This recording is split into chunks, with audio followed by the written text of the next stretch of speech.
Hell yeah. Oh, and there goes everything on my screen. All right. Hey, this is Campaign Trail. This is hopefully coming to be a weekly thing. Two DMs talking about being DMs. I'm Rich Frazier. I've been a DM for a while. Yeah. I'm Tristan Sellers. I've been a DM for what feels like forever, but there's only been about 3 or 4 years. Yeah. What do you want to talk about first? Um, I don't know. Let's hit your game. Sure. So, last session we discussed just the very next room the players were going into, a murder maze in the third level of the tower they were climbing.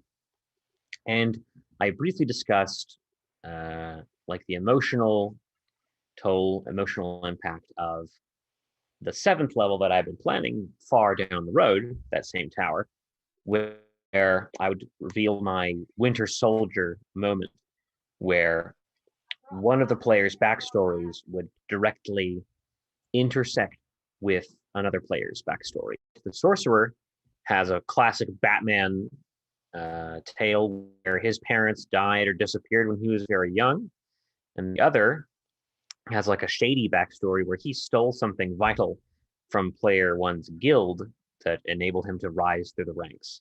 So, of course, I put two and two together and said, the stars have aligned. I think one person's backstory is responsible for the other person's.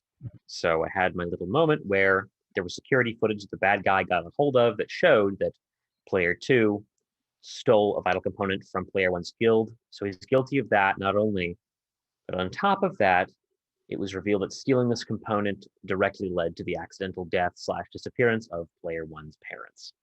So um, I had a great deal of fun imagining that and how that would go down. Mhm. And I thought it would be a very long way off. But as it turned out, they jumped 4 floors in one night, 5 floors in one night, and surpassed it completely. Uh, and I went off without a hitch. Nice. Um, both, yeah. Oh man, I wish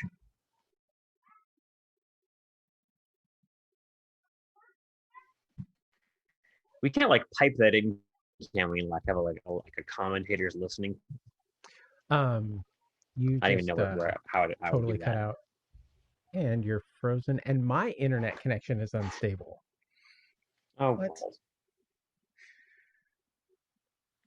Jesus, Welcome it's back. infectious. Right? What was the last thing you heard me say, friend?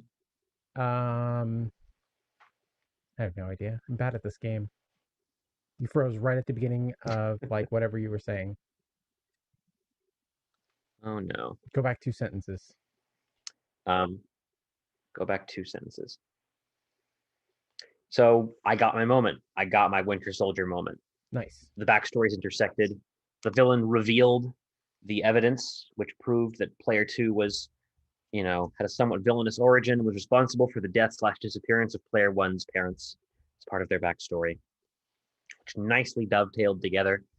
And, I wanted to make it clear that it was my idea, not, either of theirs. Nice. Just so that they didn't think that one player had conspired against the other. Right. I had engineered it perfectly That's so awesome. that, like, I even had a solo RP session with player two, role played, describing what what it looked and sounded like when he stole this vital component from this other guild, and what that scene was like. And so I get to level 7 of the tower, and I say, in this room, there's no traps or monsters. You just see a movie projector. And the cleric is like, "Yeah, it's some kind of trap. Let's all look away." And the boss like pipe in through a loudspeaker saying, "Hey, hey, don't be impolite. I spent a lot of money to get this." Um, Mr. Louis Zima, the sorcerer, this is for you. Uh, I would appreciate it if you'd watch this. No tricks, no traps, just observe. And so I played the the clip, and the wizard player two, who is responsible for the tragic backstory of player one, um, he starts posting, like, as I start describing the scene, and I'm basically reading back verbatim like the setting description Yeah. for his solo RP. He starts posting like GIF after GIF of like nervous like faces and like people sweating heavily. And like halfway through like that setting the scene, he's like, "You son of a bitch." That's so awesome. What was it here? The walls and floor were an impressively blue marble with red trim. Some blueprints hung on the wall alongside smaller drawings that might have been done by a child. And like that's right where Ray, the wizard, gave his he became an upset's not the right word, but you know the exclamation point appeared above his head. And then I described his character stealing into the room and, you know, stealing this vital thing. And that's bad enough because his character had already been accused of like stealing research before, you know, in the presence of other characters. And they had waved it off. But, you know, they trusted him a little bit less after that. Mm-hmm. And then I had a wonderful moment where he steals the device and then leaves, and it's clearly him. And I turn to Quentin's character and say, "Hey, Louis, what do your parents look like?" And he actually like stopped the game for a second to go and look for like art that he had found that like looked like what they looked like and posted it in the chat for everybody. Nice. I'm like, "Oh, that was very nice, thank you." And like the whole time doing the setup, like describing the scene, you know, delivering my dun dun dun line, like my back was like so tense, like I could feel like my fucking muscles cramping up. I was like, this is it. Like I feel like I had stage fright almost. Nice. Because I wanted it to go so well, and there was a lot of pressure. Well, in my own mind, right? Because they don't know what the fuck is happening. Exactly. But I do, and I just wanted to make sure that the delivery was suitably dramatic, suitably, you know, you get it. Yeah. And it went off exactly as I had imagined. Well, the first part at least, because Quentin's character describe like he actually wears like he has a number of magic items that mimic like armor and like a pulse cannon. So he's basically Iron Man. So it works perfectly, and of course his mind goes right to the Winter Soldier, Civil War. Literally, he says like, you know that scene in Civil War when Iron Man like goes like opens up his cannons and goes in like offense mode and like turns to see the other character. And in my mind, I'm like, yes, this is exactly what I had planned. Nice.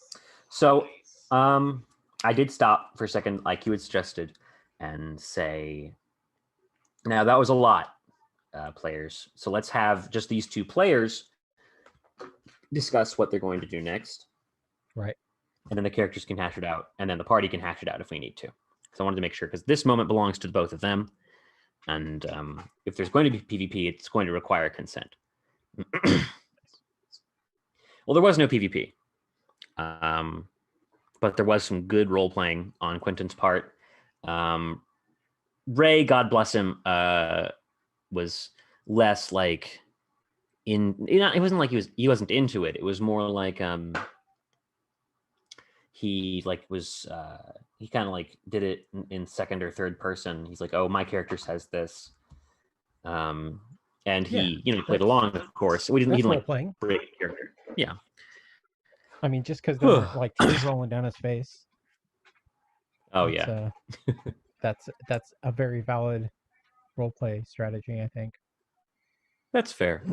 It's not that method role playing, right? Where you get into that character and you change your voice and you twist your back in a different way.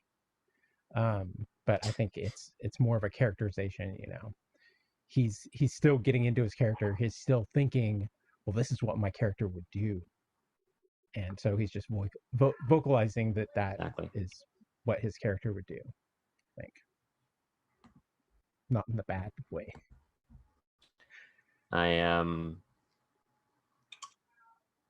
Yeah, no, so God bless him, because like that was a lot to dump on all at once. Yes. Um, and the fact that he stuck with it was impressive. And thank you, Ray, if you're listening. It also means I can start releasing these episodes, Right. on a tighter schedule. I don't have to wait for them to get past it, because they skipped most of the tower. They didn't skip it. They ran through it. They did all the rooms. They just were very fast. Yeah. There was also a moment where like I'm describing like what happens to the parents, where the component's missing, the machine they're working on is going haywire. It's like growing brighter and like more electrified in the center of the room, and like how one parent like leans against the other, like the couple, the silhouette couple from the atom bomb. Like they become shadows before they disappear. And like I don't know why this happened, but like I had to keep my voice from breaking up. Mm-hmm. Like, because this is going to sound melodramatic, but it's like I was channeling the sadness of that moment, and imagining how sad Louis would feel seeing this. No, I mean, that's one of the spectrums of role playing. That's what some people seek in role playing. I know I was into that for a long time, and I know Roger and I got into a point where I was like, I might need a break in a minute. Aw. Yeah, it's definitely a high that I'm chasing. Yeah. To treat, like, I mean, we all love Critical Role, America's favorite game show, but what's Critical Role? That's the bellwether, right? For like, it's a show where because they're all professional voice actors, you get genuine moments of emotion out of the gameplay, right? And they're woven inextricably. So that, I think, is a strong desire of mine and of many DMs to treat their game like a show, and to have the same emotional impact one would get from watching a show, like a drama television show. Definitely, yeah. Role playing has always been about the DM producing their show for the players as an audience. Yeah.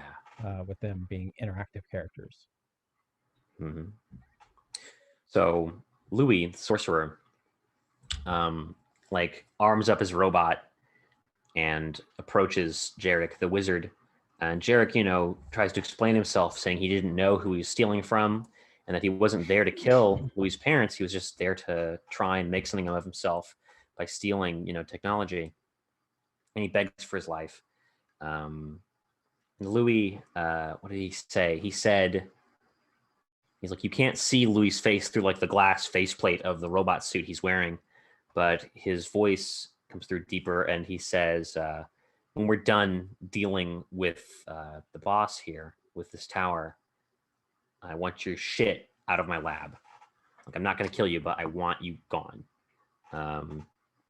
And then he described how inside the helmet, like, he was crying. Like, that was a great moment. That's awesome. Yeah.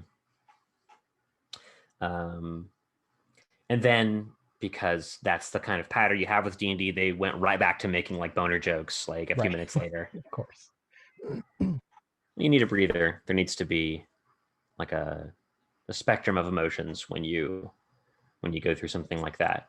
If you're doing horror, you need to have moments of rest, and if you're doing despair, you need to have moments of levity in order to deepen those peaks and valleys. Exactly. So that was level 7.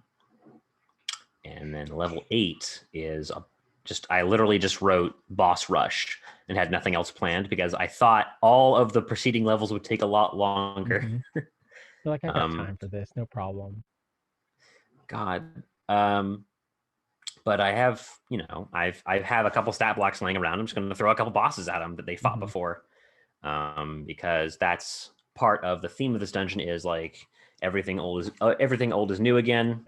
The theme is betrayal. The theme is, riches and being able to buy anything. So the boss has greased some palms and released a few old foes from prison and from wherever, and bought in a couple of boss fights. So there's a fallen angel they defeated before twice now.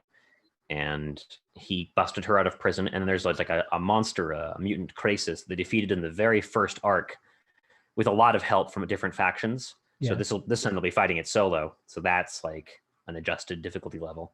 And then I had, what did I write here? I wrote, and a special guest. So I thought, so phase 1 and 2 is the angel and the mutant at the same time, and they'll soak up some damage. I wondered if I should do a Deva for the stat block of the angel, or maybe, what's the one like up above that? Planetar? Planetar, yeah. Planetars are pretty beefy. Planetars hit really hard. Maybe just a Deva, coupled with everything else. What do you think? Well, what's the CR of a Deva? You know, off the top of your head? That's a great question.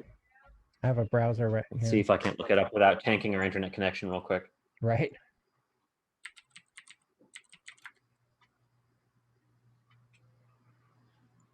It's D&D Beyond. Just look up Angel. No, not Angel. This is good audio, right? Yeah, it is. Yeah.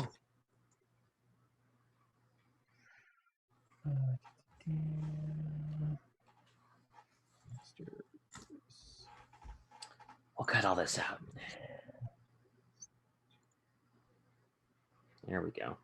So Planetar is 16. D-E-V-A. Woof. And a Deva is only 10. Not too bad. Not too bad. Give me just a second. Okie dokie.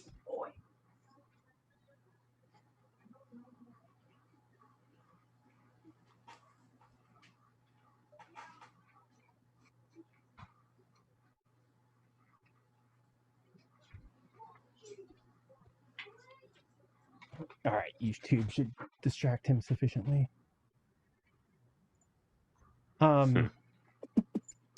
What level of players? They are level 13. And there's 4 of them? And they're quite strong. They hit pretty hard. Yeah, I was going to say, they'll wipe the floor. They've used a lot of resources already. Planetar. I mean, even... So there's 2 casters and 2 melee? Let's see. There are... Let's look at my party makeup, and I can tell you exactly. My campaigns. Beyond. All right, a bard / cleric, a wild sorcerer, a time wizard, the rogue who might show up, paladin who might show up, a druid who will definitely be there, and a rogue / blood hunter who will definitely be there. So of those, we're definitely going to have the cleric, the sorcerer, the wizard, the druid, and the rogue / blood hunter. So they're mostly casters. Sure. Yeah, they're mostly casters. Now that I think about it. So I think, what's the CR on the Krasis? I'm using category 3, the beefiest one they've got. So let's see here. Krasis. Mutant. Big mutant. CR 16. 16. I think you can get rid. You can do a Planetar and a Krasis together. But then I was going to add more monsters. Make them minions. You know about 4th edition minions? I remember, yeah, like they just die in one hit, and their job is to just make an attack. And you pull out a stat block, and you use everything except for the hit points. Mm-hmm. Yeah. So because they deal the players deal a lot of damage, so to them it's like, oh, I deal 30 damage to this guy. I'm like, cool, he's dead. Right. That makes sense because they're not going to suspect anything because they deal a lot of damage. It makes sense. So my initial thought was there'd be the fallen angel and the mutant they fought before, and then partway through, another boss from their past, Krenko, the Goblin King, who the elephant would have busted out of prison with some money and made switch sides. Because like in the first arc, they swapped Um, they were supposed to arrest Krenko, the Goblin King, and bring him to justice, but instead they just hired a method character actor to take Krenko's place and let the real one go. So the method actor's in prison, pretending to be Krenko mob boss, and Krenko ran off into the sunset and later died when he tried to double cross them out of prison. But in prison, the method actor is like, "Guys, hey, it's good to see you." Um, Still bankrolling my family. well, yeah, and I think maybe I think maybe he switched sides as well. You know, like that's show business. Right. He shows up and he just has a shit ton of goblins. That's his shtick. He just generates goblins. So maybe those could be the mooks for sure. You didn't even need to like have them be 1 HP. They're goblins. Right. Exactly. The 13th level, forget about it. Another thing, like when you said boss rush, like for some reason, JRPGs kind of popped in my head, Exactly. and it reminded me of like, you know, when you're playing Dragon's Quest or whatever, and you're level 4 and you hit that fucking boss, right? And then 2 levels later, you're like fighting 3 of them. Exactly. So maybe go with the diva, Yeah. and have 2 or 3 of them. Yeah, it wasn't just going to be the goblins, the mutant and the angel. I was also going to have halfway through, like have the Orzhov goon squad who's backing up the party run through to join them in the fight and help them even the odds. Mm-hmm. And they're like, "Oh, good, you're here." And the guys are like, "Don't thank us yet," because they're being chased by the Minotaur robot who's been hounding them the entire dungeon. And he joins the fight too. So now it is an even more chaotic melee. Do I need any more than that? Or is No, that going to probably be... not. No. That's going to be like, it's a lot for you to juggle. It's true. Everybody else is playing one guy. You're playing 13 now. Yeah. I wanted to have one joke guy as well, because when they enter this 8th level, I describe how it looks just like the cathedral where they first met Frankie Peanuts. Mhm. And he was holding a funeral service for this Viashino, this lizard person called Jake Coldfire, who was essentially a representative for the Izzet Guild, the guild of chaotic magic, lightning, and also electronic engineering. And he was like a safety, like after school special, like, "Hey kids, wear a helmet, be cool, like Nice. check out my hoverboard, whoa," kind of character. And in the very first arc, like the very first episode, actually, he helped them with a fireball. Like they were able to call him in for help, like as a special summon, basically during the boss fight. And he's like, "Check it out, guys!" And he casts fireball, and then when the smoke clears, he's just dead. Like he's essentially blown himself up. He's just laying there, like in the crater, like Yamcha. Like I use that exact picture. And I'm like, they're like, "He's dead?" I'm like, "Yeah, he fucking died." In episode 2, which is funeral service. You can do it the opposite way, right? Yeah. He's like, "Hey guys, remember me? Well, I'm back." Boom. That was, so I'm describing how it's a replica of that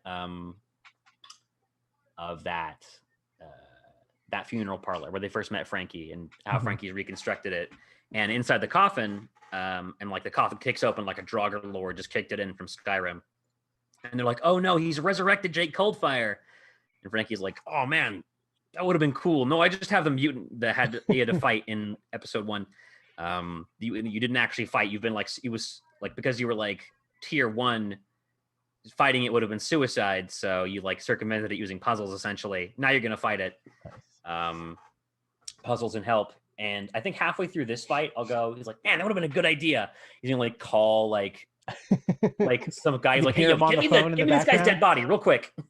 And like Jake Coldfire's going to show up, but he's like just going to be a zombie and like just kind of shamble around like, "Hey, impressive, huh? Give me another minute." Yeah.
All right, sorry about that.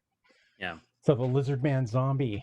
I think he's just gonna bring him back like as like just a regular zombie that can't actually do anything. He's like, hey, yeah, it was a great idea. Oh, I'm sorry, this is really unimpressive. I should have thought of this before. I had more time. Could have opted. God damn it. And maybe That's Jake will great just come if and you shamble like, around. if you can like write it down in your initiative order. Yeah. Comments from Frankie Peanuts. Yeah. So that Maybe. he's saying something every round, you know. Oh yeah, I've been doing that like semi regularly. We did that in the I did that in the murder maze. Every time they had to like deal with the pulse of the radiant Cygnus spell that I hit them with, it was because like the altar from the alien world, Phyrexia, was like chanting insane bullshit from its machine orthodoxy. You know, like flesh is poison and we are the cure, like in a weird voice. And every time it would chant its insane bullshit, like the monsters would get stronger and they'd get weaker. Nice. Yeah, Frankie's been kind of a presence like throughout the whole dungeon. He's basically been watching them, been listening to them, and occasionally talking to them. When I think it's funny, I think Jake Coldfire should show up as just a regular zombie, and maybe he helps the party like ineffectually, like he tries to grapple the fucking mutant and just like hold it by the tail. Right, and he's getting dragged behind it. Oh yeah, he like has like one like thumbs up from his one remaining arm. Oh, that's and they take great. emotional damage. Yeah. Ooh, I like that. Just a regular zombie with like an aura of fear or whatever that makes them sad. How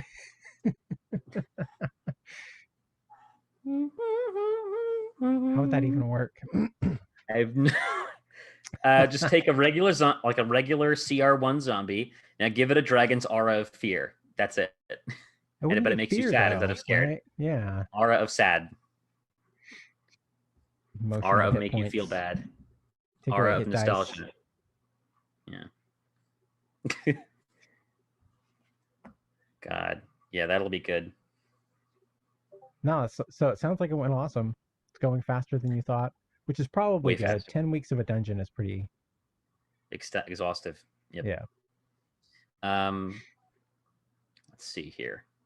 I had another one that I did not think was going to be as emotionally invested as the level 7 was right before it, actually, where so level 5, let's see, I need to actually look at the goddamn dungeon to know what I'm talking about. Let me look at my Google Doc.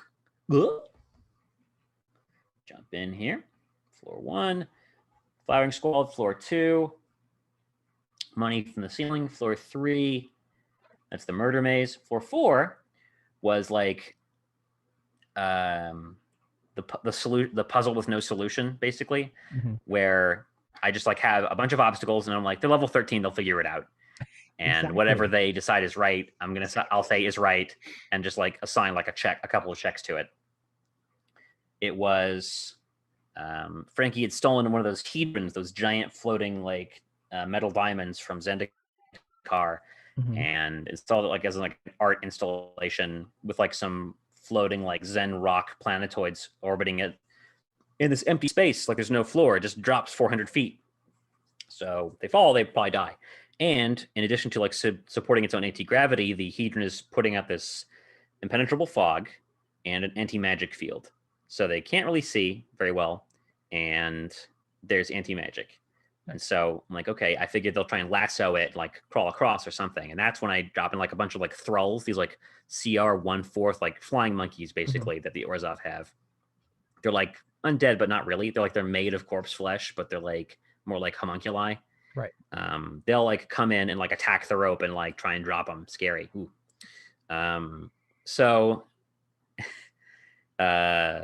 they were a lot less cautious than I thought they would be. And like 3 of them, like we walk in, I'm like, okay, make dex saves. And they're like, what? And 2 out of 3 succeeded. And one used the reaction to grab them with an athletics check, as they all just basically pitch over the side and like just walk into a room with no floor. Yeah. So that took them a while to figure out, but they soldiered on through it. And yeah, like after like during the debrief, one of the players was like, "Yeah, that was like the scariest room. I thought for sure we were gonna die." How did they do it? Was it rope?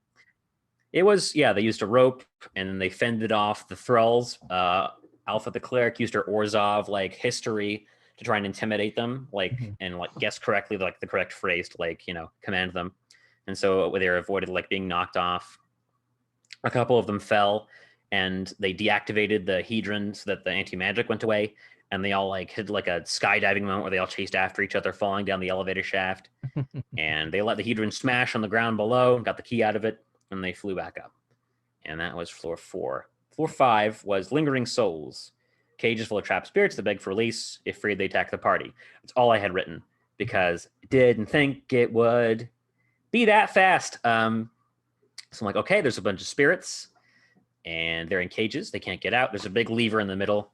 They beg for release. They say Frankie is torturing them and using them for power. They want you to let them out. And with an insight check, they determine that the ghosts, although their story about being used by Frankie is true, these spirits are hostile and will probably attack you if you let them out. So the wizard used like a stasis spell on one of the ghosts that was holding the key. Mhm. They broke open that one's cage door. They took the key. They welded it back shut before they could get out. Like I had them roll initiative and like do that like as quick as they could.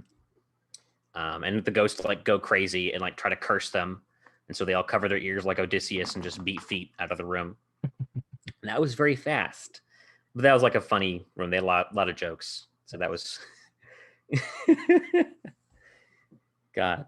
And then the floor right after that, Pariah. I named each floor after a magic card in black or white to honor the Orzhov influence there. That's awesome. Having each like floor have like a painting they can look at with art from a magic card, essentially. Mhm. So the next one is very similar to the last one, deliberately, where like your suggestion, they had like, the betrayal of something wants to be let out, and if you let it out, it hurts you. So right after that, of course, there's someone begging to be let out. It's a bunch of regular looking people like these like matrix like storage pods, and they're begging for help. This one girl's begging for help. And they my intention was that, oh, they just did this, like, is it a double fake out? Are these people going to hurt us? Do they actually need help? Are we going to let them get hurt if we let them stay there? So I had like a timer going as they enter, and as the timer runs out, one of the people that they're talking to like just gets melted. Like Frankie like has this like whatever like mist and just like floods one of the pods, and like the person just melts in front of them and then gets washed away. Nice. And so right away their hero instincts kick in, and risks be damned, they crack open one of those pods to let the person out, and they're looking for the key, and like the magic radar they have that points them towards the key in each room is pointing towards her. And I say, with an investigation check, you see across her bare midriff a scar that someone has stitched up on her stomach. Shit. And they're like this is some Saw shit. So they're going back and forth, and the druid, who is a little bit evil while they're arguing, is like, I'm just gonna cut her open. And he raises up his axe, and like have them like go back and forth for a bit, like at each other's throats. And the cleric is like, I'm gonna double check. I'm gonna go over and like see like what's up with this person, and like do a closer look. Can I do like use Arcana? And I'm like, you can use investigation. So her intelligence is not great, but she rolls really well. Mm-hmm. And I'm like, you see strapped to like her upper back with duct tape, just a regular golden little key. And like you find it and like plink, it just appears like the other keys you have found so far, and like you've gotten the key for this level. And they're like, half the players like were like, what the fuck? That's awesome. That is awesome. Because if they hadn't stopped the druid, per Frankie's plan, they would have killed an innocent for nothing. Which is really all Frankie wanted out of that room. Nice. The Goon Squad catches up with them. They bust up the other people out of the pods against my timer, and they have successfully averted murdering an innocent for no reason. It was like, that's darn Frankie. Darn. Yeah, I had a great moment where there's the painting for that level was called Pariah, and it shows like just someone like suffering under the weight of their sins, like via white magic, holy magic, and the robot voice, like the robot museum curator, is like, this painting depicts, someone worshiping themselves at the feet of the Archangel Radiant from the plane of Dominaria. And this person is taking on the weight of the sins of their religious order in order to, for the greater good, for the community. Is like, do you believe this is like and after every description it poses a question like, is this, treatment fair? Like, you do believe, like, is that good? And the party's like, no, that's fucked up. And the robot's like, you would be in agreement with Frankie Peanuts then. They had to stop and think for like, oh, like that's how Frankie sees it, that he's being put upon by this new stricture to give up all his wealth to the new order. Yeah. So yeah, perspective. It because even though Frankie tried to kill the party and is an evil guy, and he betrayed the party, and from his point of view, he believes they betrayed him, right, by siding with this new socialist order. Right, they're siding with the terrorists. Terrorists win. Floor 7. Cruel Reality. That was the Winter Soldier moment, where they had like some great back and forth role play. Everyone got like a little word in, and the druid was like, stay strong. Like, Frankie's watching. This is what he wants. After all was said and done, so they resolved to go on up. Oh yeah, and on floor 6, of course, the Minotaur caught up with them again, right as they were getting all the civilians out of the pods, and the Goon Squad goes to hold them off, and the rogue, the Blood Hunter, like whistles at him like a matador to try and get his attention, so that he goes for them while they're running to the elevator rather than the civilians. And with a successful performance check I made him roll, he actually he gets it, and that's the last of the song, like him rushing towards the elevator. Floor 7. And then floor 8 is the boss rush, which they just walked into. I described the opening notes of that fight, the two things they're going to start fighting, and that's where we left off. Nice. Looks like every other floor they've got, who knows, the 9th floor. So we've talked about, this is the last one we haven't talked about, because we talked about floor number 10, which is the final boss fight, and his like big bat cave full of like artifacts he's stolen. And the 9th floor, that's my other Winter Soldier moment, because if you'll recall in Civil War, the Winter Soldier had like a kill, like a kill switch, like a code phrase you could say to him, and that would like activate him. So Alpha, the cleric, she was infected by this like pseudo vampirism a while ago. This mutant attacked her in the Undercity. They found this like wreckage of this Simic dumping ground. The Simic are the guild that make all the pharmaceuticals and the water treatment in the city, and also they make mutants, because why the fuck not? Like if Pfizer also made super soldiers. Well, so Simic is what? Is that green black? Green blue. Green blue. Yeah. Science and nature. So she was attacked by one of those and infected, and she actually let the infection run its course and became this other kind of creature. So I basically, the way I did that was I gave her a magic item that gave her like stat block abilities of a vampire, but kind of in reverse. Vampires are harmed by sunlight and running water, and now I gave her abilities where like she gets to heal or like gets powered up if she's in sunlight or running water. And if she goes without sunlight or running water for too long, she gets like a level of madness, and she becomes more like the Thing from John Carpenter's The Thing. Nice. So she's got a lot of cool abilities, and one weakness she has that is like spells and other abilities that are like it treat her like a plant. So if someone casts blight on her, she'll die. So I thought for this room I would do a Winter Soldier thing where let's see. This room is massive, with fake sunlight filtering down onto babbling brooks running through a community park. It is a 10-minute walk to the other side. Frankie bought Simic info on the mutants they dumped in the Undercity. They came with a kill switch. And then he starts reading off like a Winter Soldier activation phrase that makes Alpha go berserk. And so Alpha is now in a position where she's got sunlight filtering down on her and like running water everywhere. So she heals very quickly, and she's powered up, and they have to try and like bring her down. Nice. I had like a dramatic moment where like he's like reading off. I'm gonna look up the actual Winter Soldier like list of words and start weaving them into like a monologue, and like halfway through, he'll be like, he's like, yeah, it might take a while to read something like that, Boxcar. However, I'm already halfway through. And then they have like a dramatic moment where she turns on them basically. And they have to kind of bring her down. So my question to you is that a good setup for a room? And what are some of the pitfalls that I should avoid? I mean, I think so. It gets into that PvP thing again. But they are high enough levels that they can probably put her Yeah. down and resurrect her. Well, here's the thing. She's their healer. The druid doesn't have revivify or anything like that. The druid has Hang on a second. Yeah.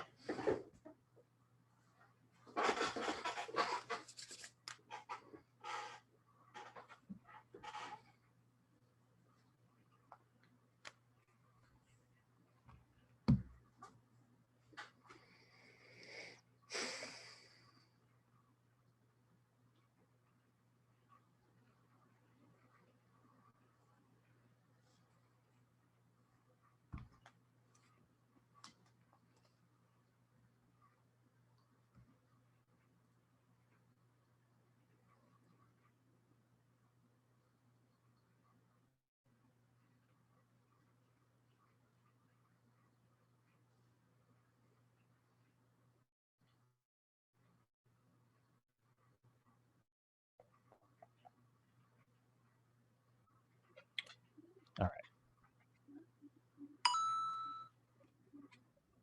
Hello. So yeah, so it's got that PvP The druid thing that has you have to be careful. reincarnate. Yes. So that's a Yes. little scary to use, but depends on how you're using it. If you pull that big list off the internet. Yeah, I know. So we talked about before, like how Sly Flourish has the philosophy of like combat and how most combat should only take 3 rounds, and combat isn't necessarily about trying to kill the players. It's about like your own ulterior motive. What does each fight have in mind for the players? I think if we talked about like trying to take things away from a player without taking them away per se, so maybe this is a way for the players to realize that this power that she's been granted, that she's been abusing, like as a pseudo vampire, is something of a double-edged sword. Right. So they bring her down, and then the druid's go-to like healing spell is reincarnate. He actually made a business out of it in his stronghold, reincarnating people into his cult, essentially being reborn into the thrall of King Zithus. So maybe reincarnate is my way to soft ban these wacky abilities that she's been abusing and also are now a danger to her. Yeah. So like they bring her down and he reincarnates her, and now she's a different race and she's cured of the mutant, and Frankie can't like command her anymore, but she loses all the vampire powers. Is that fair, equitable? What do you think? Well, how do you feel about these vampire powers? Like, are they overpowered? Does the player know they're overpowered? She's hardly been using them. Yeah. If I'm being honest. Hasn't really come into play too much. Like I gave her like Spider Climb and Charm Person, which she used like once, and like the Disguise Self ability, which she never used. So I mean, it's hard to take away from a character. Yeah. Because even if they didn't use it, they're gonna still want to keep it. You're still taking something away. Yeah. They give them the option to resurrect, like say, like if you can try and reincarnate her with the mutation, and she'll still have the powers, but still be vulnerable to that kill phrase. Or you can do it without it, and she'll be free of the control. Yes. So that way the ball's in his court. Yeah. Yeah, maybe have one of the Orzhov hit squads got Revivify. Oh yeah. They catch up right as the fight ends. They get in there and they're like holding off the Minotaur or something in the background, Yeah. And one of them catches an eye and sees what happens and says, I can cast Revivify if you need to put her down. Yeah. And then the druid can realize if we revivify her, she's going to be the same. He just needs to speak the command words again. Yeah. Or we can reincarnate her and have the druid know that that's going to take away the mutagen. Yeah. That way, that choice is like there in the beginning, and they have the combat to think through it. Yeah. And you can, if you time it right, you can even cut it right at the end of the combat. Mm. You're like, save that decision for next session. Bum bum bum. That's a good call. I like that a lot. Really like makes it feel more impactful. Yeah. Huh. But Do you that is a think? cool idea for Yeah. an ultimate I think room. I need to. So, as far as the logistics of the combat itself, should I buff up the cleric while she's under control? Should I throw in other minions? I would say minions, yeah. I would have definitely something that, because she's gonna be outnumbered, right? Oh yeah. Action economy is gonna have her down. So I'd at least even up the action economy. And have something for you to do. Yeah. Right. Yeah. Maybe maybe you could send out waves of something, or Fig blights or something. Or you know what? a lair action. The mutant that bit her initially is basically John Carpenter's The Thing. It started to like look like a putty faced version of her when it first met her, back when she got infected. So maybe he has a bunch of those mutants he bought from the Simic, and they show up and they all morph to look like her, and it's like a shell game to figure out which one is real. That's good. Yeah. That's good.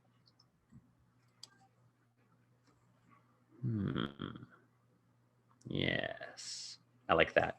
That's a bit. They can metagame that pretty easily. Oh, yeah. But there's got to be a way around it. Have Like them roll each each time. one. Yeah, they got to roll. Yeah.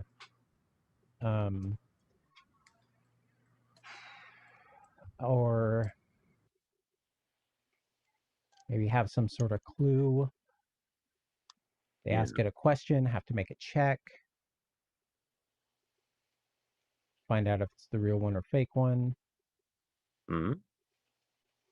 But some way, because that can create a lot of tension, but it's not going to create a lot of tension because they're going to know who the character is, right? They're going to, first of all, they're going to be able to see, okay, it's the one in the middle. Let's keep our eye on the one in the middle. Yeah. And it's not like combat is fast paced. Yeah. Maybe the monsters have like a reaction they can use to like swap places, or there's like a haze over the field or something. Maybe hallucinogenic spores like they used in fucking Dark Knight, Batman Begins. Yeah, maybe something like that. And this fight should be, I think, theater of the mind. So I'm not going to let them look at minis and say like point at like which one they think it is. Oh, okay. Although that would be kind of funny almost, because then I could literally like shell game them in front of them. Yeah, if you do theater of the mind, then I think it'll go over a lot better. Oh yes. Right. I typically save the maps minis for like final boss fights. And then maybe even have them mimic her casting or her action. What do you all do? Oh yeah. We all cast spiritual weapon. A bunch of just literal clones of the character sheet. That's oh god. Right, like mirror image, but everything's real. God, that's scary. You're fighting 14 clerics. Full initiative. We cast Circle of Death. Right? Gah! Fuck. And then yeah, you got to make sure you've got to give the cleric the option to use their powerful spells, but not use their most powerful spells, you know? Yeah. Because generally when this kind of I've taken over a character PvP thing happens, Yeah. the best thing is to usually just take the sheet away and run it yourself. Yeah. Otherwise, the player will find something around it. Oh, I have to attack? Well, I'll use my fists. Mm. Should I approach the player beforehand, or should it remain a surprise, like it was for the reveal in level 7? I don't think. I think you should approach the player beforehand. I've done this before with Jevin's character Hist the Lizard Man. Although that was an old character of his that had died and been resurrected as evil, so that was more cut and dry. Hmm.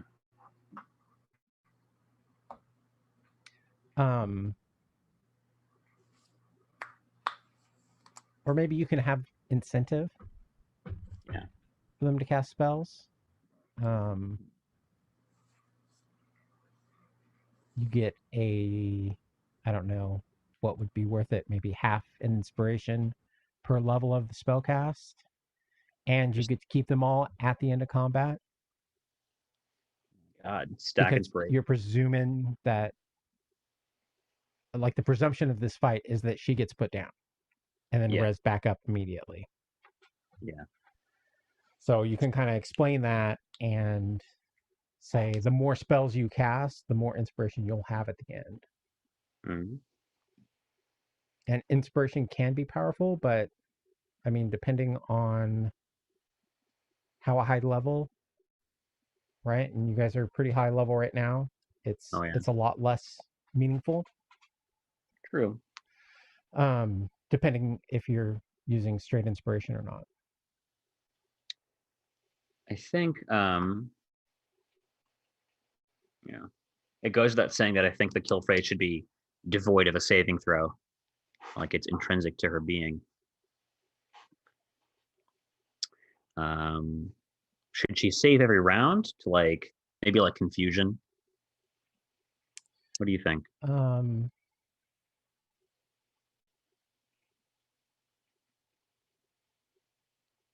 I mean, honestly, I would make it no save, because if she saves, then it's over, right? True. Or over for one round.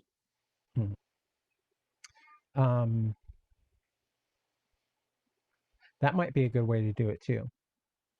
You have to use a high level spell,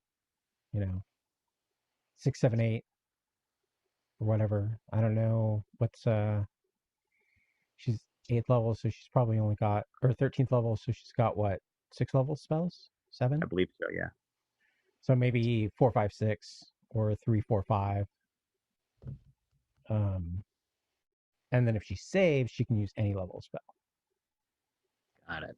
I mean, is spells her main attack? Typically, yeah. Yeah. She's not much of a fighter. She's very tanky. She has a super high AC. Okay, so yeah, I think that one way you could do it is to say save or use a 3rd or above level spell. Because she's probably got a few 3rd level spell slots, right? That she'll work her way. She won't want to cast a 6th if she hasn't already. And she probably won't want to cast a 5th. Or a 4th. 4th or 5th.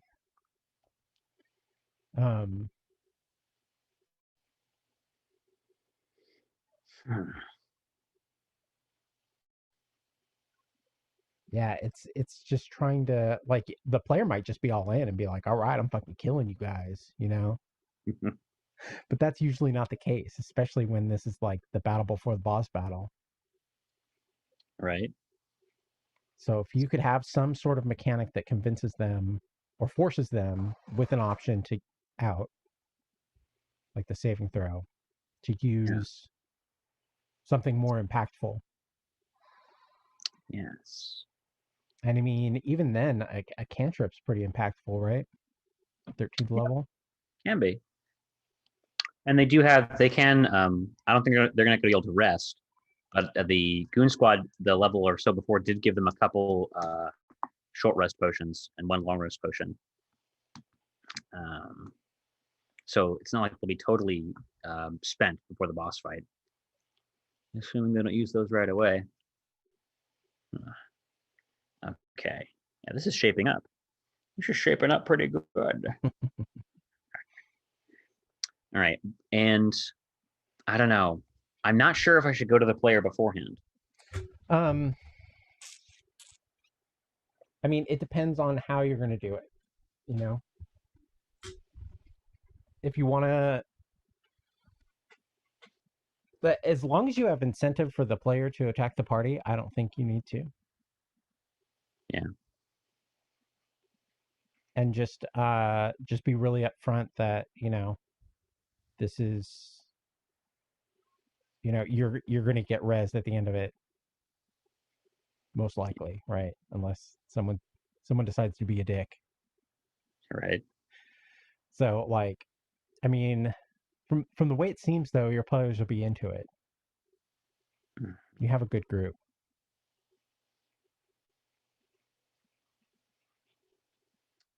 I do have a good group. Mm-hmm. I mean, you can coordinate more if you go to the player beforehand. Yeah. And I don't know how this player will react to you, quote unquote, taking over their player, you know? Yeah. But, I mean, or forcing a condition, you know, because you're not actually taking over the player. Yeah, I don't know. I think it'd be a judgment call on your end.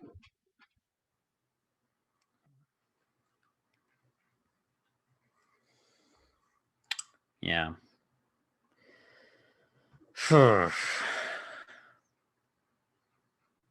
we should just go to him and ask, like, hey, would you be interested in a little behind the scenes work, like something special involving your character, or do you want to be surprised when we get to a certain level in the dungeon? And see how he reacts to that without giving too much away. Maybe. Yeah. Because he does like to be surprised as a player. Yeah. He tends to avoid. I think I might just go with that then. Yeah. Yes. Excuse me. Okay. In that case, so assuming all that goes well, that's the dungeon. Yeah. Wrapped up. Well, apart from when they get back to the bottom and the Goon Squad says, all right, hand over all the treasure. Right.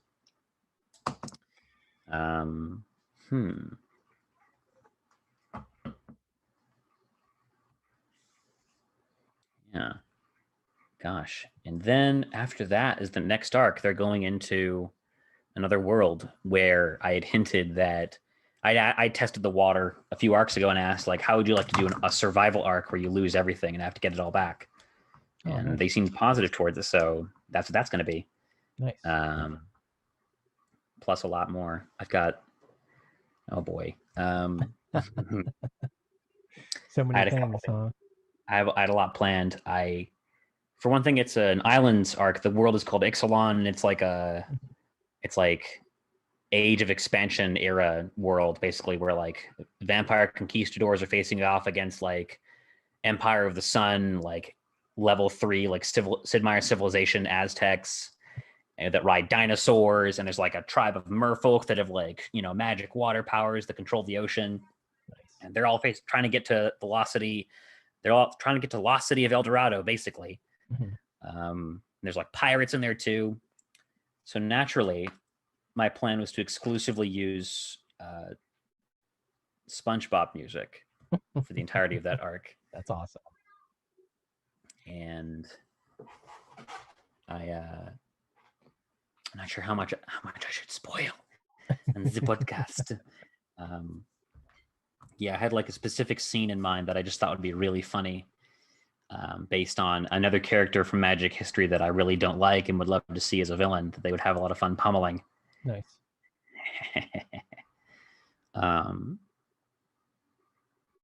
Should I talk about it here, or you think I should save it? Why don't you save it? That way we can Yeah. or you can publish this one. Exciting times. And we'll talk about it next time. Hell yeah. Can we talk about your campaign, or do you have any questions from the audience? I don't think anybody's even here. No, I mean, like, didn't we, when we first started making this, we had like a list of questions we can pull from. Let's see where that is.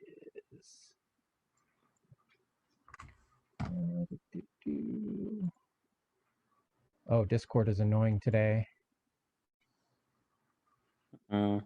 Fake pings. You see any of that? Bing, bing, bing. Yeah, I keep getting that. Like, it keeps like making the noise, but it doesn't actually show me the message. There isn't one. I hate that. April Fools. All right, who is this guy? Where is he? It was this guy. Yes.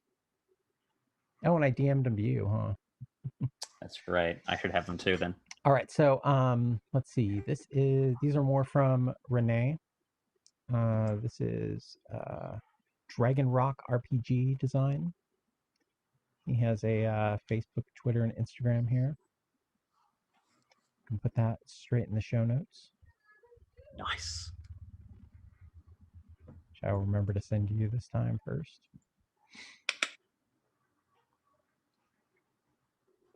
Let's see here.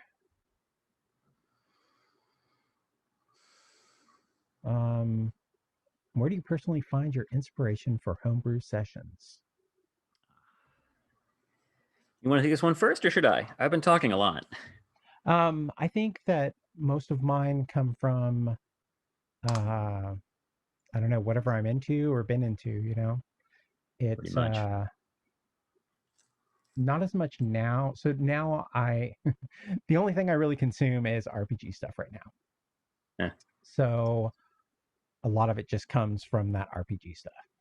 I read a lot of OSR though. I really like the gonzo that it can get sometimes.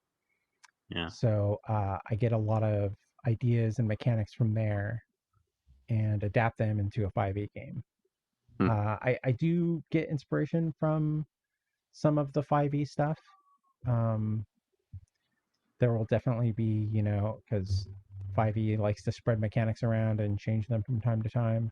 Mm-hmm. So I will pull a mechanic from, you know, Chult, and, you know, pull a war machine from Avernus. Yeah. And pull lore from everywhere. I will, Forgotten Realms Wiki is your friend. It's true. Even if it's not for Forgotten Realms, you know, it's all the planar stuff is in there too. So that's where a lot of my Blood War research comes from. The Blood War. Lots of Planescape stuff. I've got old 2nd edition box sets that I've bought on Drive-Thru RPG. Cool. So yeah, you guys have seen a lot of that. Especially the Blood Wars set. There was a Blood Wars box set. And you did 2 or 3 adventures from there. Anything that had anything to do with Spiral was from there. That's right. He was the Aasimar, right? Mm-hmm. The Aasimar arms dealer. The Aasim arms dealer. Yeah. Which I thought was a great touch, like a great recontextualizing of the way a character or even a player would think of the Blood War, like, because many people have a kind of classical, biblical like vision of the way fiends and cosmology in D&D works. They think the gods are all good guys, and demons and devils are all bad guys, and never the twain shall meet. Right. In reality, it's more like real war. Shades of gray, messy, and often like a game people who have a lot too much power and money play for profit, pitting one side against the other in an eternal stalemate where war is the business. So You have people like Spiral, the Aasimar, who is celestial aligned. He's got angel blood, so you'd think he'd be a good guy. In reality, he's a bit of a prick. Not a good guy. No, he's not really a bad guy, but not a good guy. Yeah. He sells weapons to both sides of the Blood War, doesn't he? And basically, the celestial, like, rather than the host of heaven being like very like cut and dry, like we shall lead a crusade against the evil demons. It's very much like these devils and demons are fighting. Let's keep them fighting forever, even if that means sacrificing outposts and other material planes to keep them that war fed. Let's keep them fighting each other and not us. Right. That means because if one of them wins, then it's over. Yeah. So he's going to do dirty, underhanded stuff to keep it going. He's going to sell weapons to both sides. He's going to double cross people. He's going to let mortals die. Mm-hmm. Definitely not something your typical biblical angel would do, right? Unless, of course, you're reading the Old Testament. But well, yeah, I don't play alignment strictly in my games, right? It barely comes into play, doesn't it? No, especially like at 5th edition, it doesn't come into play at all. Mm-hmm. The only time that I like to use alignment is for these outsiders, right? These being celestials and stuff. I try to really stick to an alignment for them, right? Yeah. So a demon is going to be, frothing in the mouth and crazy, not necessarily chaotic in a chaotic neutral sense, right? Where they just do whatever they want, but they see the world as theirs and they take what they want. Yeah. Whereas with, lawful good, say, they're going to, protect their bastions, right? They're going to say, these are our laws. These are what we stick by. And yeah, I'm sorry, the mortals don't play much into that, The petitioners do when they get to the planes, they'll protect their petitioners, If the demons attack, Arcadia or something, they're going to be met with a defensive. But if it's in their interest to keep the demons fighting over a planet, then the demons and devils fighting over a planet, then they're just going to let that go. Yeah. God damn. Which is such a great take on it, honestly. It feels a lot like a vampire game, like Masquerade, mm-hmm. where it's less about, good versus evil and more like faction versus faction. Yeah, one of my favorite movie quotes is from, God, I don't even remember what the movie was. It had Ben Stiller and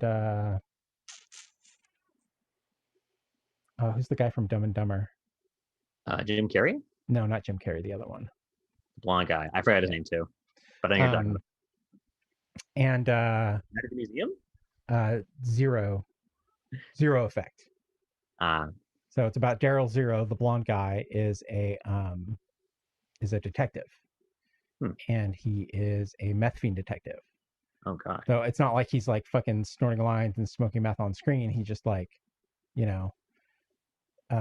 Ben Stiller's character will mention it. Oh, been up all night again, huh? And he's like fucking crazy. He got like 3 locked doors and a fucking big old metal sliding panel to get into his apartment. Yeah. And got fucking stocks of food and just eats tuna fish and Diet Coke. Or no, Tab. Tuna fish and Tab. That's all he has. Mm-hmm. And just got stocks of it. But Ben Stiller's lines. Movie. Oh, it's a great movie. It's a great movie.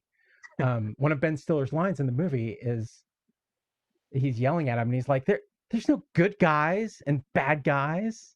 It's just a bunch of guys. And that's really what I try to bring forward in my games is that evil guy isn't evil. He's doing what he thinks is right, or what's in his best interest, Yeah. He's not thinking of himself like, I mean, the demons and devils probably do that, but yeah, not the non-outsiders. Yeah. Interesting. Although I kind of like the idea. We kind of explored that a little bit when Roger, my rogue, in your game, met back up with his daughter who had gone missing after falling in with a demon cult, which I thought was going to be very cut and dry. Mm-hmm. But reframing her having spent a time dilation's worth of a war campaign in another realm. It's like she got Chronicles of Narnia. It went from being a 13-year-old to how old is she now? I have no idea. That was improvised in the moment. Really? Yeah, you were like, what, is she like older or something? Yes, she is. Got him again. The good old. It's always themes in time travel. You can't resist implementing time travel if someone guesses that that's what's the correct answer. You're like, well, I had like a regular answer for this, but now But I yeah, can't not do time travel. right. If you give me a better answer and I haven't fucking copped to it already, even sometimes I've gone back and said, no, no, no, that's a better idea. We're using that. True. So she's like Um, 30 or 40 now. yeah, probably. Yeah, she's probably like 28, Yeah. something like that. 10 years gone, something. God, yeah. Yeah.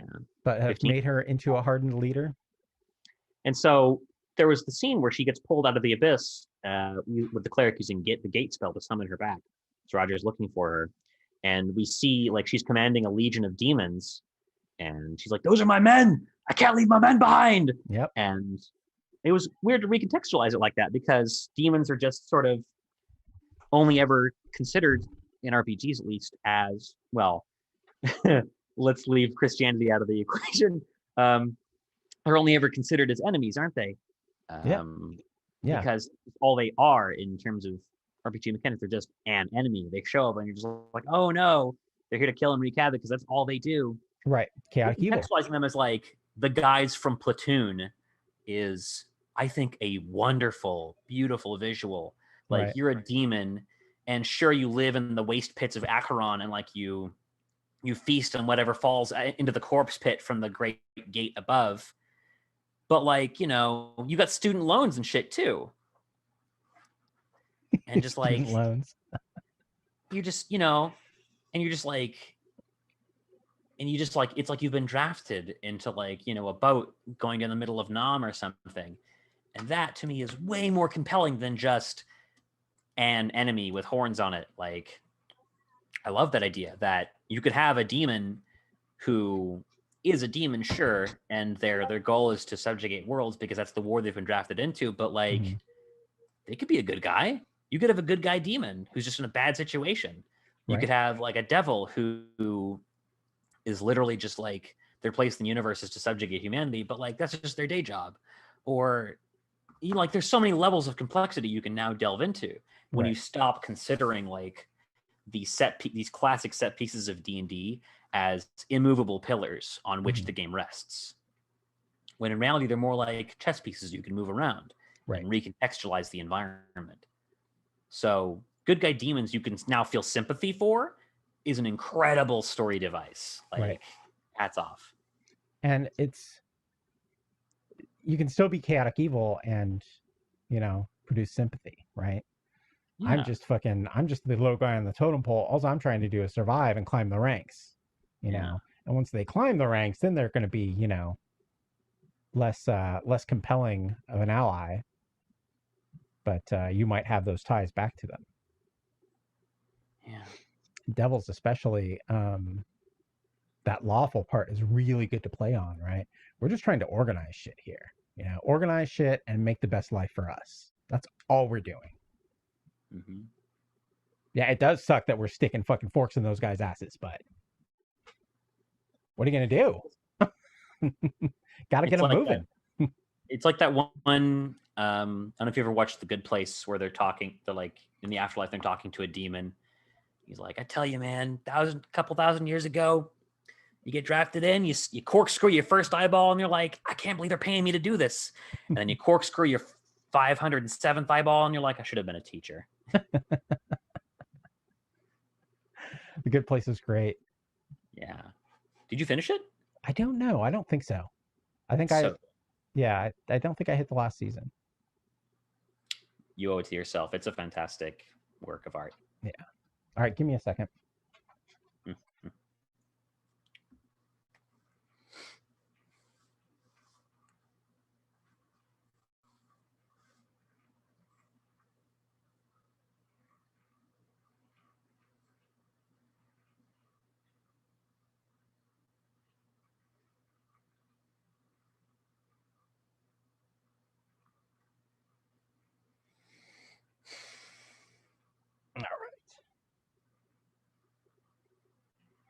Mm-hmm. So you mentioned World of Darkness, and my son has been trying to play World of Darkness for a while now. Yeah. And I guess he doesn't understand the rules, and he's one of those guys that needs to like play it to understand the rules. Yeah. So this is a horrible idea, and anybody listening should never do this. But I said I'd run a one shot for him in Vampire, and it is like that's the worst idea in the whole world. I don't know how much Vampire you played, but Yeah. you seem to get the gist of it, right? It's a lot of politicking. It's a lot of interfactionary kind of connections. It's a lot of, oh, I have this on you and you have this on me. And it's very similar to Urban Shadows, which we are Exactly. kind of playing together. Yeah. Um, Urban Shadows came after, right? oh yeah, way after. Yeah.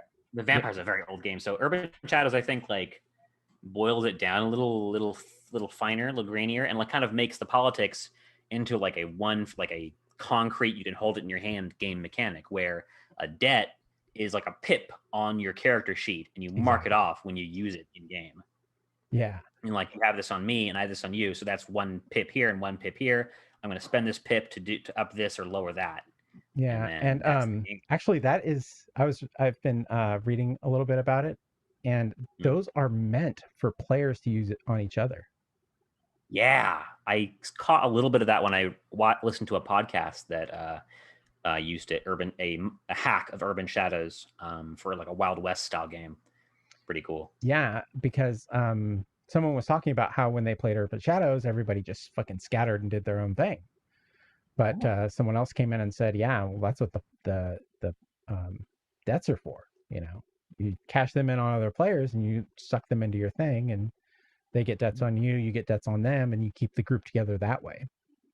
It's almost like a board game at that point, because each player has their own objective, and potentially one could win and the others could lose, quote unquote. But anyway, so one shot vampire idea, bad idea, man. I've been like, so I laid out. So first I thought he needed the themes, which was a little easier. I'm like, okay, so I started laying out the themes, and I talked to him and find out no, he wants to know the rules. I'm like, oh god. So I, scrapped like most of what I had and kept the framework, and went back and made a list of rules I want to cover. And then like I'm making the NPCs, and now I've got to have like motivations for all the NPCs, and now I've got to have connections with all the NPCs, and then I've got to have secrets for all the NPCs, and then I got to figure out which NPCs know which other NPCs secrets. It's just becoming this giant mess. But it's all right because I think I'm going to try and push Urban Shadows on some more people again. Yeah. Just see if we can get an actual game going. And I can use all this as background for that. Yeah. So I've started fleshing out San Francisco a little bit more. Oh yeah, it's all coming together. Hopefully, I'd be very excited to run Urban Shadows. Yeah. I need to get my feet wet in Powered by the Apocalypse. Very simple system. It is, but it I've yet to feels play Vampire. very complex. I mean, I've played the video game that like level 3 nerds always talk about, the Vampire the Masquerade computer game, which God bless them has like a huge unofficial patch for it that makes it into a complete game for that company that made it went under. Right. And then a bunch of dedicated fans and like original like developers came back together and released like a patch that fixed all the bugs and also added back in cut content, right, and like fleshed out like different arcs of the campaign and great stuff. So I don't think I've ever played more than like 3 hours of that game. It's good. What I played was really good, like, and it sticks in my mind, that however much time, like, I can't remember the names of anybody, but I definitely remember the game and what was going on. Let's see, it was called Bloodlines, right? Yeah. Vampire the Masquerade Bloodlines. It's good when it's got 2 colons in it. Oh, I'm offline. Steam won't show me my stats. Darn. Damn you, Steam. Right. Can't go online or my Slime Rancher will get overwritten by my son's Slime Rancher, so we can't do that. Oh no. Here we go. Go Steam here, do it.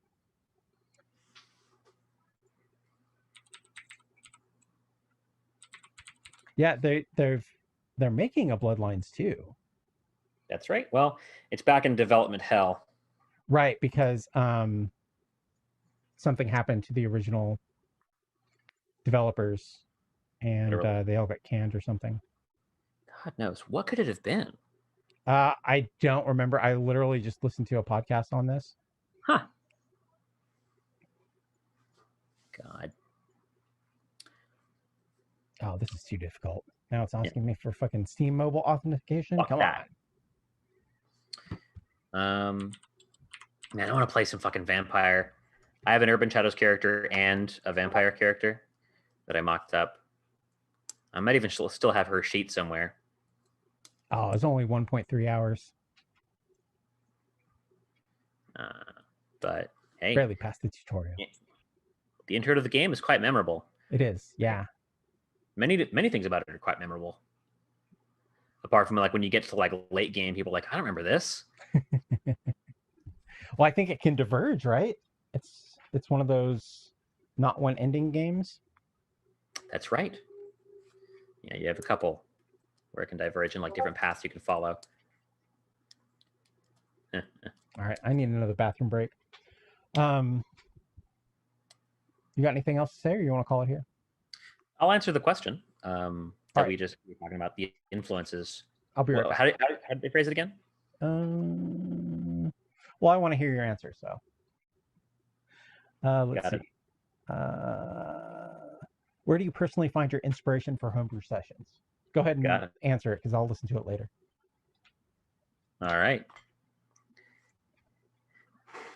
Hello, audience. It's just you and me now. Let's percolate on this for a little bit. Oh, wow. I don't know if I've ever done the talking to myself style of podcast before. How exciting. Where do I get inspiration for my homebrew sessions?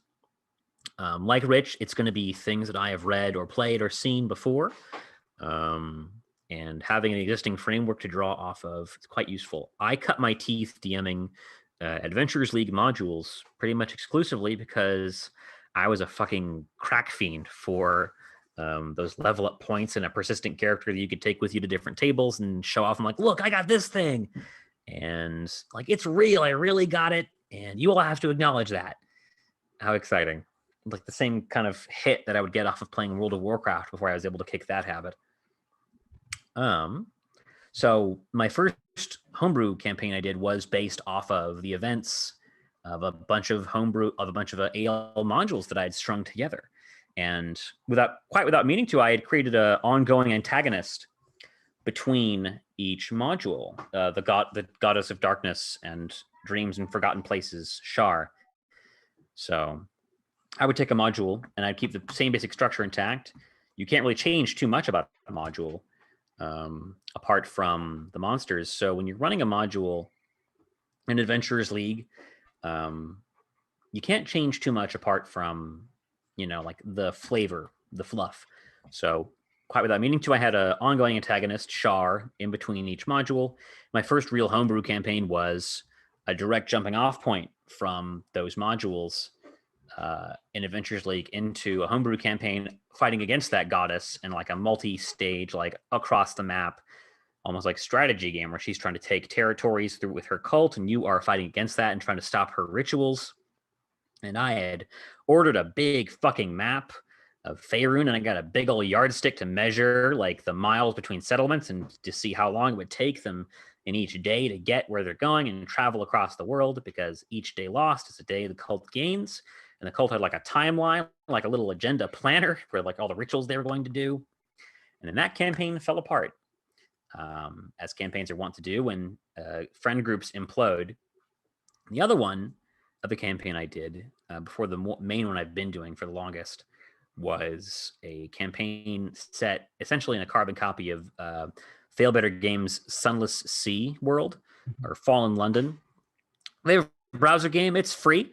And it spun off into a actual licensed video game you can get on Steam and now on Nintendo Switch and other places, where it's like a dungeon crawler, but rather than like moving your little character Pip around a dungeon, you're moving your steamship around a subterranean ocean populated by like settlements from the above world. and also various eldritch horrors and like cults of like dream worlds and mirror phantoms and just like really good like steampunk Lovecraft stuff. So that was a world that had come about from a session where someone just wanted to run D&D and they didn't know what they wanted to run, and I got a table that Rich gave me about how to structure like plot hooks together. So I rolled like, this is the setting, this is the entrance to the dungeon, this is the hometown, this is where this is where that is.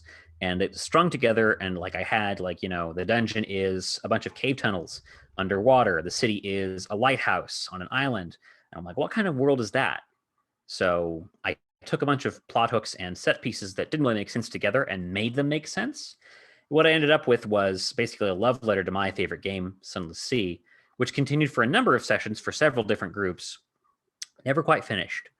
And then my latest campaign, which is homebrew, is based on Ravnica and Magic the Gathering and the book they released called The Guildmaster's Guide to Ravnica, and the little adventure module that came with that.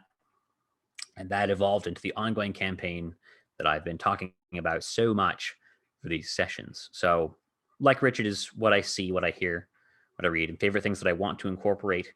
And in general, now that I have a steady campaign, what I look for in inspiration is just like moments and like emotions that I want to share. So not only am I looking at the way my story is structured and benchmarks that I want the players and characters to hit, because that's, satisfying to them and they're completing their own arc. I'm looking for like, today I would like them to feel despair. Today I want them to feel fear. I want them to experience like the emotive high one gets from being in the middle of like a dramatic moment like this or a scary moment like that. So, for instance, we're stuck on the Winter Soldier, and although I've become kind of lukewarm on Marvel properties recently, I still remember how dramatic it was when it was revealed the Winter Soldier killed Tony's parents and how neatly that fit into my narrative and how we culminated into that. Nice. Yeah. Quick Marvel sidetrack. Falcon and Winter Soldier is great. Yeah. Great. Yes. I love it. Love it very That's much. good to hear. Those guys need work. Those two have like very good dynamic, and the director is just doing some amazing things. Like he is like in a world where we need to say things like Black Lives Matter and Asian Lives Matter. Yeah. Like he's hitting some beats that hit that without overdoing it and like without making it feel shoehorned in. Yeah. And then he just moves on, right? He doesn't he makes his social commentary and moves on. He doesn't sit on it. He doesn't like stew on it and make you like, you need to hear this. No, he has a social commentary, moves on, and the whole thing's like that. The whole thing is just beat after beat after beat after beat so far, and it's great. Good pacing really makes a show. Yes. And a campaign. For sure. Tables are great inspiration. Exactly what you said. Like I've gotten so much stuff from random tables that like I never would have got because they force you to think outside your box, Exactly. Like why would I throw these things together? I wouldn't. They're completely separate. But oh wait, well we can string them together this way. Yeah. A lot of these first adventures, no, Zobek. Was almost entirely randomly generated. We played like an intro. The first adventure we played was maybe the first two we played were modules. The one where you got your base with the well that hides you from magical scrying. Yeah. And then the Wicker Man one. Yeah. But everything else was randomly generated. It was I was using 3 different books, I think. Tome of Adventure Design, which is full of insane tables. D1000 tables, I think they are. Wow. Yeah. And it's like that thick. So many tables, it's great. And then strangely enough, the 5th edition DMG has amazing tables in it. They're only D20 tables though, so they get tired real quick. Yeah. But I got a lot of adventure ideas from that. But tables are my go-to because I can't come up with an original idea. That was my that's that my compelling. Sunless Sea game where they were cruising around like under a subterranean ocean, steampunk, Lovecraft influences, and each random island they'd come to was loosely based on that video game, but also like every island could be different because it's like a bunch of random collections of old ruins under the ocean. So like this island has an abandoned Sinus Island. This island is a giant pyramid with like this purple kelp around it that like there's like mysterious purple smoke that comes out of the pyramid and it settles in the water and that makes the kelp grow into weird purple shapes and they harvest it and they make tea out of it. Nice. And then this island is where like a lich tried to build an amusement park, and then this island is like this, and each one could be wildly different because it's kind of like exploring the unknown ocean, like at the edge of the frontier, turn of the century. That's some that's some hardcore old school D&D stuff right there. The edge of the frontier. No one knows what's out there because there's scary shit out there. What do you mean you're going out there? Yeah. Peasants in mud and you come back, raining gold. That's the way we do it. Mm-hmm. God, I really wish I'd been able to conclude that campaign. I had like a really cool ending in mind for it, which I can talk about here because it's not really spoilers because no one's ever going to play it.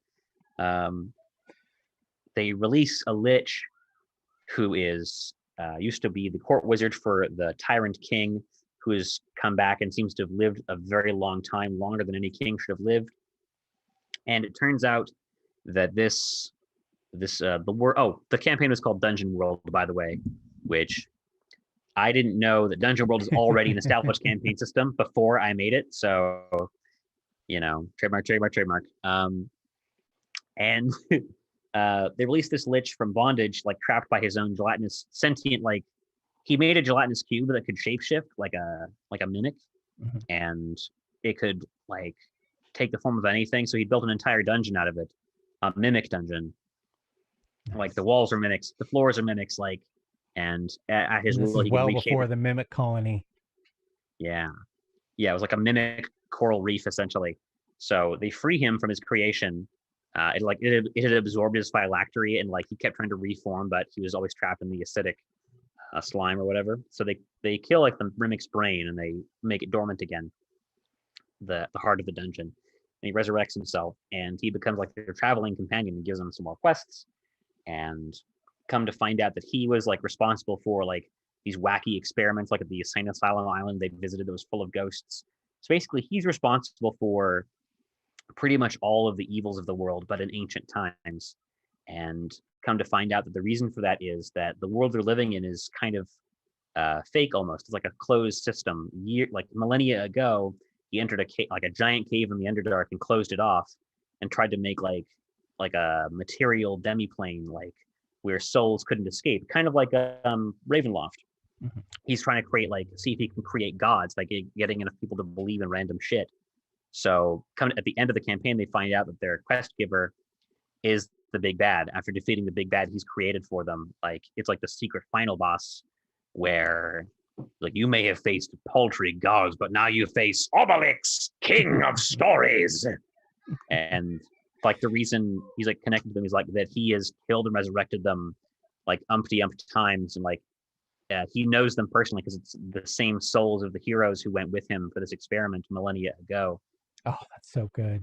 Yeah. And so it's like he's insane, but he views them as his friends. He's like, oh, it's okay, I'll kill you again, we'll get it right next time, guys. Right. And they defeat him and they escape or whatever, or they take his deal or whatever, and they go out into the world. And I thought it'd be a really great dovetail, like years or months in the future, to do a different campaign and to have them go like with a different set of characters down in the Underdark and find like a gate to this closed off area and have like a familiar voice go, welcome back, my friends. I knew you'd return. That's awesome. Yeah. Never gonna happen. Oh, well. It's got a lot of feels like Magicians. Did you ever watch or read that? No, tell me about it.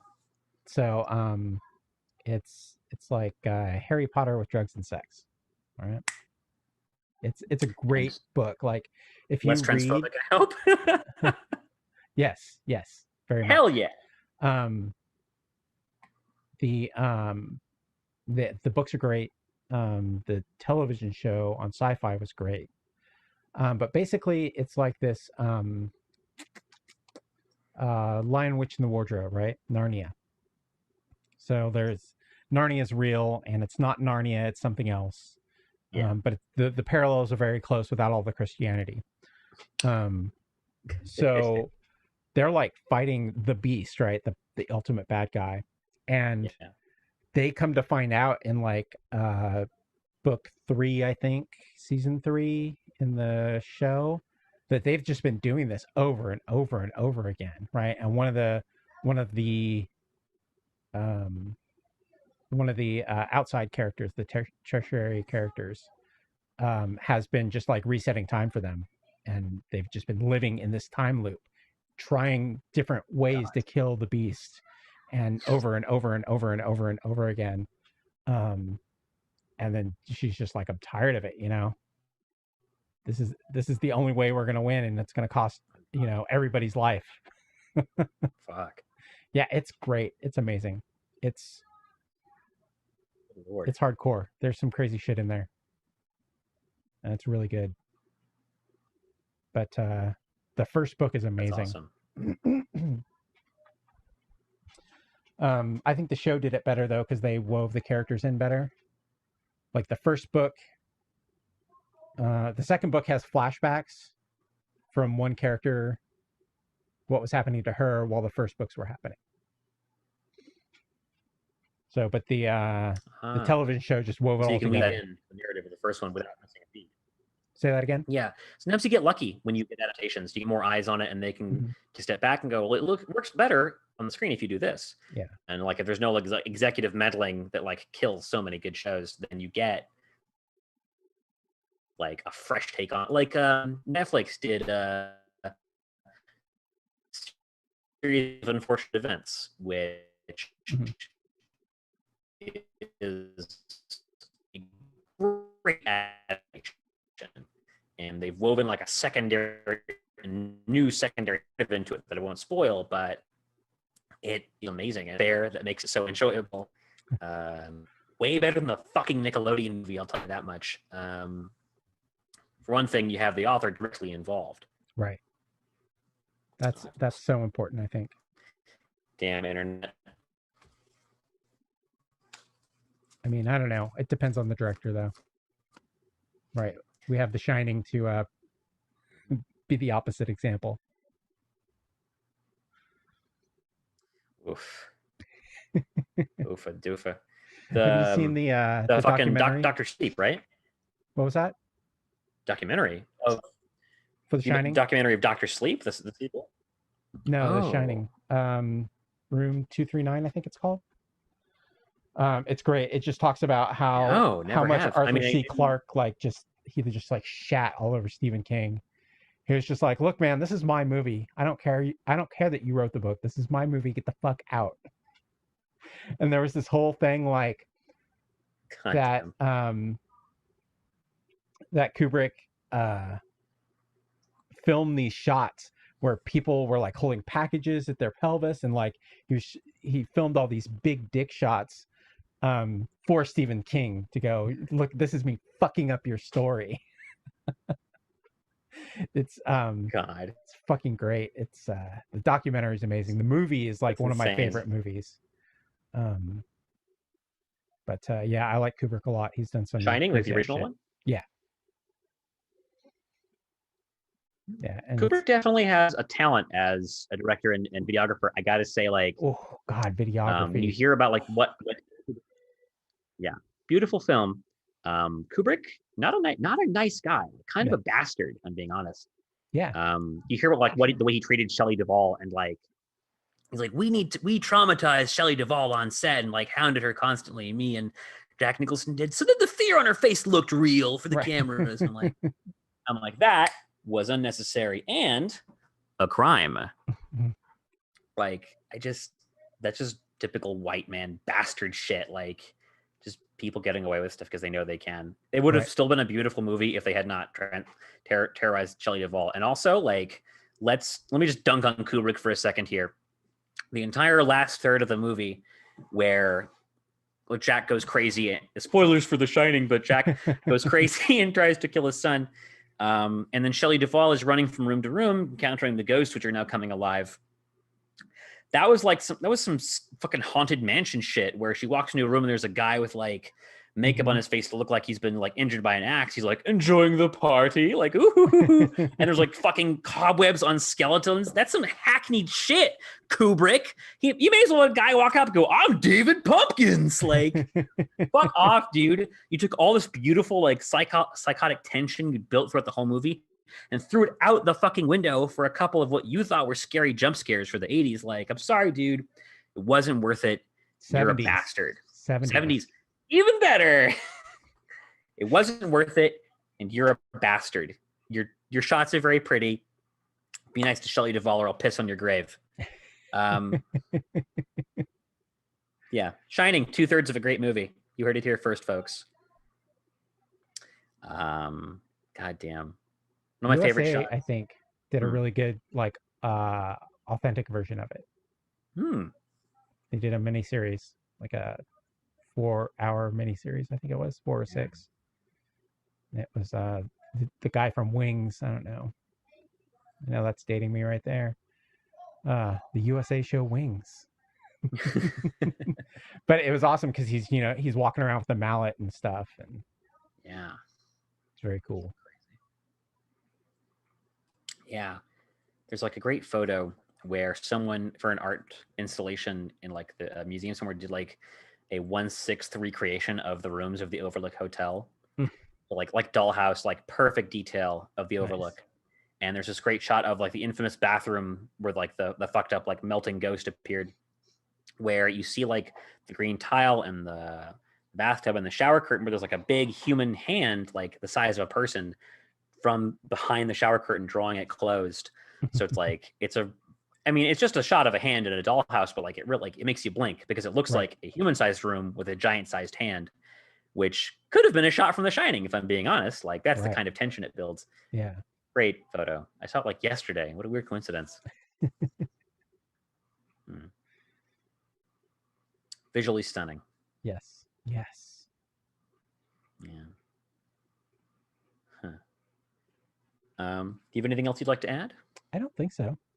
Yeah. Radical. Yeah. When do you think our third episode will be up, friend? I don't know. I Yours? was going to. I think I'm spending the day home today, so I'll probably get some editing done later. If you're hearing this now, it's already out, listeners. All right. I will talk to you soon. Hell yeah. Always a pleasure. Yeah, for sure.